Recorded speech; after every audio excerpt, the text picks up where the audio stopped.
Ang pagkabuhay mo'y yamang natalastas. Tantuin mo naman ngayon ng kausap. Ako ang Aladin sa Persyang syudad, anak ng balitang Sultan Aliada. Ani ay Sa madlang gerang pinagdanan, di ako naghirap ng pakikilaban, para nang bakahin ang pusong matibay ni Pleridang hirog na tinatangisan. Ano pa't pinalad na aking dinaig, sa katyagaan ang pusong matipid, at pagkakaisa ng dalawang dibdib, pagsinta ni amay na buyong gumigit.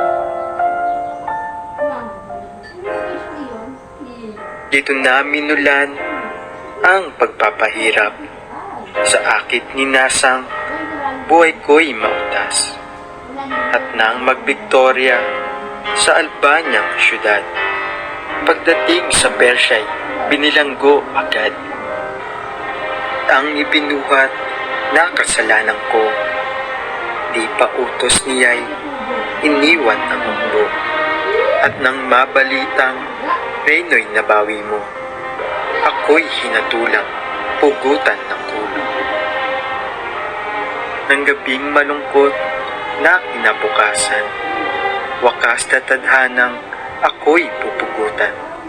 Sa karsel ay nasok ang isang general, dala ang katawad na lalong pamatay.